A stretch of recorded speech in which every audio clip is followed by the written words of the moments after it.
Welcome to A Current Affairs. Tonight we'll be talking about a crucial event in Australia's recent past. Our viewers would remember the Qantas dispute that started in late 2010 and lasted till 2012. The dispute began over employees wanting better wage and better work conditions, but grew to incorporate concerns after Qantas made an announcement regarding a restructure which could see 1,000 jobs lost as they try to introduce a new airline in Asia. The key employees involved in the dispute with Qantas was the engineers, baggage and catering staff and the long-haul pilots, represented by the Australian Licensed Aircraft Engineers Association, Transport Workers Union and Australian and International Pilots Association, respectively. In 2010, Qantas faced increasingly competitive market both internationally and domestically with the global financial crisis. On top of this, Australia had a high dollar and high oil prices. These pressures impacted on the company's market share, return on equity, cost structure, and ultimately competitiveness. To answer these challenges, Qantas had to cut costs and improve efficiency.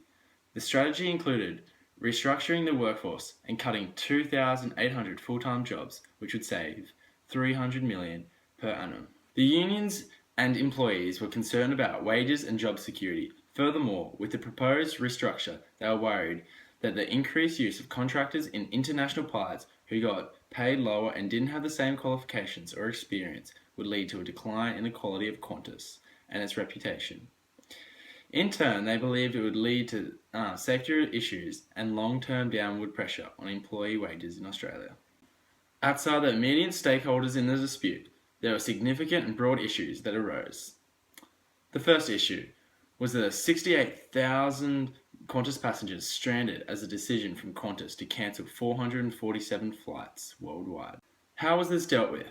The disadvantaged clients were offered remuneration, including discounts and rebooking. Additionally, Jetstar added flights to their calendar, helping the 3,200 who were left stranded, whilst Virgin included 3,000 additional flights. Alan Joyce additionally offered key customers individual expression of remorse. The second issue identified was Joyce's claim that employees who continued to work during the dispute received death threats and acts of intimidation from unions and their members. It was also revealed that some of the people had their cars smashed into and the windows broken. How it was dealt with. Joyce expressed his concern for their safety, stating, "I think it is vile. I think it is cowardly intimidation, and bullying in any workplace is something we should not allow." That was Joyce talking to Fairfax Radio, reminding staff that actions are not acceptable, and both the Federal Police and the New South Wales Police investigated the matter, which no public announcements were made of people getting charged. The third issue. The decision to ground planes had an extreme impact on tourism in Australia, resulting in large repercussions for the Australian economy. The Australian tourism industry suffered $80 million over the weekend while the planes were grounded, resulting in a $250 million daily loss to the Australian economy. Qantas' share of domestic aviation was also cut back 40%, while its share of international flights and air freight was just under 20% as a result of the grounding. How it was dealt with. As a consequence of the dispute, serious effect on Australian tourism and economy occurred with the Tourism Minister. Hod and Martin Ferguson called upon the FWA under segment 424 of the Fair Work with the expectation that all industrial activity from all parties would end. A prompt hearing was then held, and after the tribunal's 12-hour session, FWA requested a conclusion to all industrial action and requesting that planes be returned to flight. The parties were constrained into a 21-day resolution. The lawfulness of every activity involved by the included parties, all through the dispute, can be brought into inquiry. The key parties involved Qantas administration, representatives, unions, and the FWA. The strike activity by the Qantas pilots, ground staff, and engineers agreed to the Fair Work Commission, as did Alan Joyce's choice to padlock them out. FWA intervention likewise followed controls.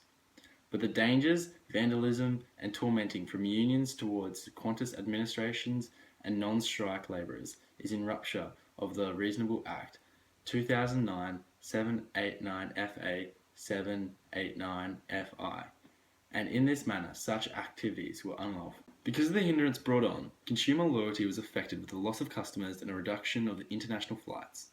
Qantas additionally suffered because of its notoriety and wavering quality, with travellers looking to other airlines which is more trustworthy.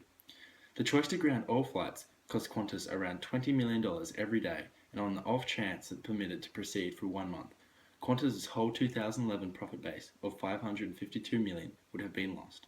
Qantas representatives who were not included in the strikes were likewise influenced. For instance, in spite of being paid, air stewards' occupations would have changed whilst the planes were down. Qantas employees' jobs and individual security were likewise influenced because of the disputes. Effects on the IR laws. After the dispute, no progressions were made to the legitimate structure, as indicated by the executive of the Organisation of Public Undertakings, John Lloyd, says that Australia's workplace relations are more harmonious than they have historically been. Research has been set up by various proposers to make sure issues surrounding this did not occur in the workplace. The primary suggestion was the Australian government put in place a commission to determine disputes similar to the Qantas dispute. As there is no commission set up right now, if a vast-scale debate were to happen again, the administration would have the grounds to intervene and break up the circumstance. The second suggestion is that Qantas give shares in the organisations to their staff as a major aspect of their pay. These motivations ought to be extended to all staff since it adjusts the enthusiasm of managers and representations, and it adds to the country funds and creates motivation to work. The final suggestion is to allow important stakeholders to be informed should any type of industrial action start to take place. It will allow a better environment to achieve negotiations. Thanks for watching tonight's special coverage of a current affair. I'm Jade Petterwood. Thank you.